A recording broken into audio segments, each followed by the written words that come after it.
Anti-euthanasia protesters have been accused of harassing cancer patients and their families outside Melbourne's Peter MacCallum Cancer Centre.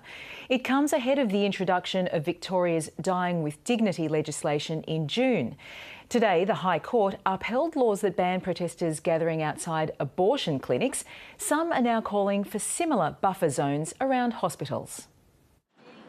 For patients and families, walking into the Peter MacCallum Cancer Centre can be tough enough without having to deal with anti-euthanasia protesters.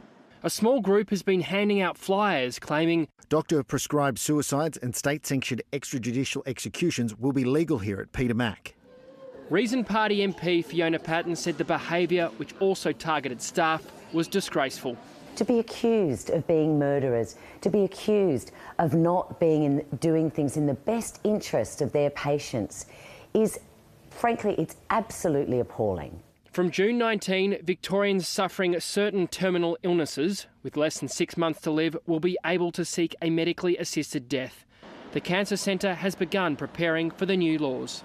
Peter Mac said patients, their families and carers, as well as staff, should not be harassed when attending the centre. And during last week's protests, measures were taken to ensure unimpeded access to the building. Extra support staff were also made available. In the High Court today, Victorian laws that ban protesters coming near abortion clinics were upheld after being challenged by 2 people charged for breaching the buffer zones. It's not enough that so many babies have been killed, but now free speech has been killed as well. It is completely unacceptable for women to have to run a gauntlet of abuse to access the care they need. With Dying with Dignity laws coming into effect soon, some have called for similar buffer zones around hospitals. The government needs to take action and look at whether safe access zones can be put in place. I think it would be a very sad day in Victoria if we were forced to introduce laws to stop people with terminal illnesses from being harassed. Health Minister Jenny Mikakos said the protesters' behaviour was appalling and the government would consider if special protections were needed. Richard Willingham, ABC News, Melbourne.